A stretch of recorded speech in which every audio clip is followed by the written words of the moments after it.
Ya.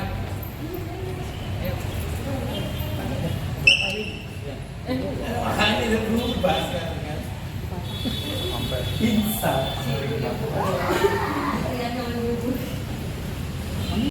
Siap. Terima kasih.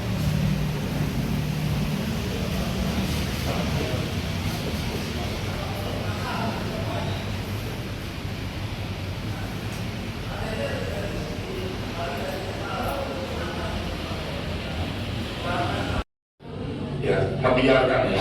Jadi Anda melihat kejadian yang tidak benar, bullying, tapi Anda biarkan, tidak melaporkan atau mencegah atau melerai itu, ya, atau merekam, ya.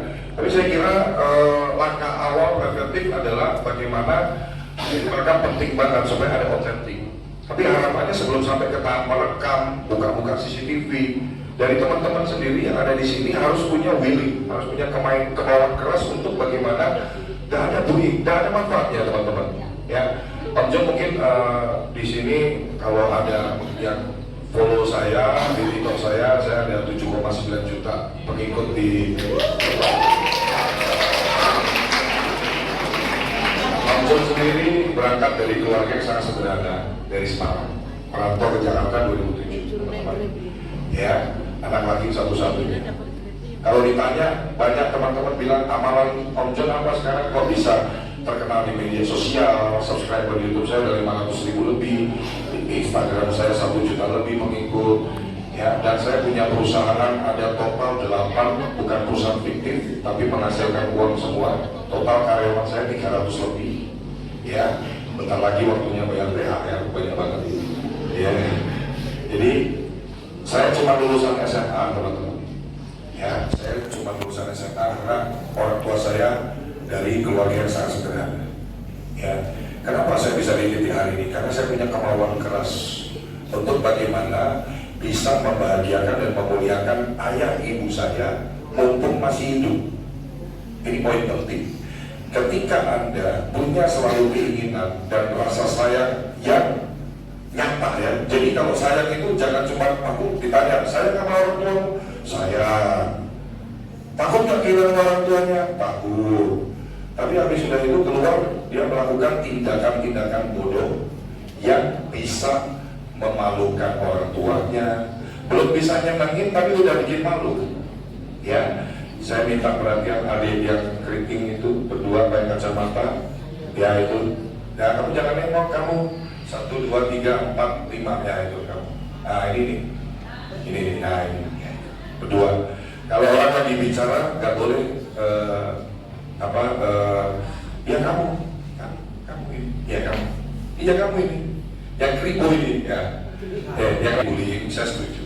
Karena manners atau sopan santun, ya adab, semua itu berawal dari adab. Jangan lihat penampilan Om John yang kayak gini, ini bukan untuk ditiru. Tapi kalau bicara adab, bicara attitude, saya orang nomor 1 untuk menyuarakan itu. Saya ketemu orang yang lebih tua, mau dia lebih kaya dari saya, mau dia lebih miskin dari saya pasti tundukkan badan saya pasti saling. Saya orang Jawa, saya asli dari Semarang. Jadi adab itu yang akan mengantarkan Anda nantinya ke titik kesuksesan Anda. Yang tadi Om John lanjutin, tolong jangan ada yang mengganggu, karena ini Om John hari ini teman-teman.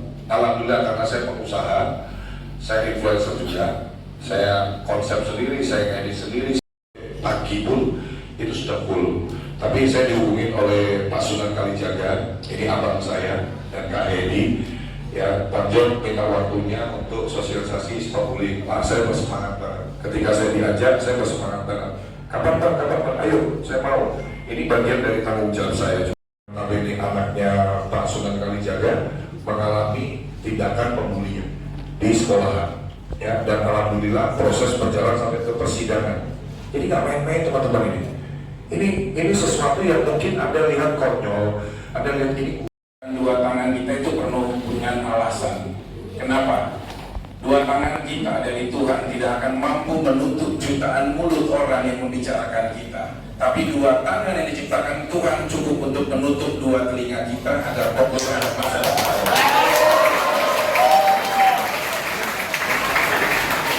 Terima kasih.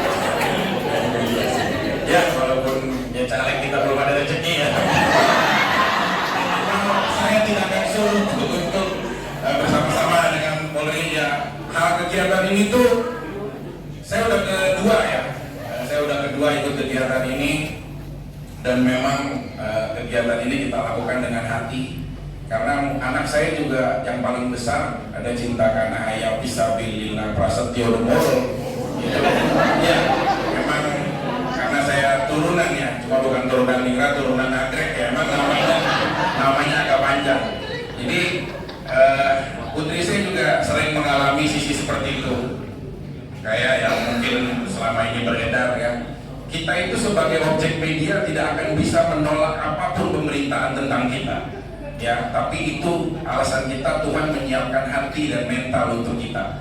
Saya selalu apapun menghadapi pintaan, menghadapi bulian, saya selalu hadapi dengan senyuman. Banyak, saya kemarin sempat tekan dengan seseorang aja, dia bilang, awas ya, dia suka makan ternak warga. Begitu ya, menyeramkan kita gitu. Ya, tapi tadi disampaikan juga bahwa saya banyak komen-komen yang negatif gitu. Saya melihat seperti itu, tidak mengelola hati saya untuk menjadi dendam. Karena apa? Karena biar bagaimanapun saya menghiburnya adalah mereka adalah sebenarnya idola kita ataupun fans kita yang tertunda. Kenapa? Dia sudah membuang waktunya hanya untuk memikirkan kita. Seseorang yang membicarakan kita di belakang tidak akan pernah jadi terdepan. Ya, seseorang yang selalu dibicarakan berarti dia memiliki nilai apapun. Nah, makanya juga nih rentan banget di dalam sekolah. Tadi Pak Kapolres bilang harusnya tempat yang hangat. Ya, karena menurut ilmu sosiologi yang saya pelajari, pertama kali manusia dalam mendapatkan pelajaran itu keluarga, di rumah. Ya, nah ini kedua baru di sekolah. Jadi mungkin keseharian aja sedikit yang saya mau sampaikan, bahwa mungkin kalau ada seseorang yang tidak pernah ada mengkastakan sosial, kita itu hidup tanpa diskriminasi di sini. Ya, jadi mau kalian kenapa Bu? Batuk? Ibu, yo, ibu cantik banget. Saya pikir yang jelek udah di sini.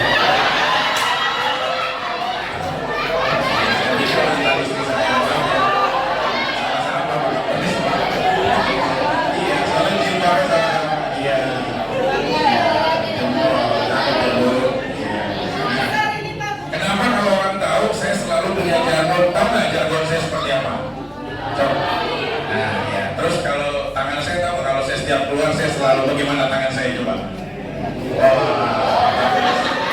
Kenapa saya selalu menyentuh bumi kemudian saya ke atas? Ini memiliki makna. Bahkan kalau saya jelasin makna ini, PBB aja waktu rapat dia diskursi dulu gitu, karena ini penting.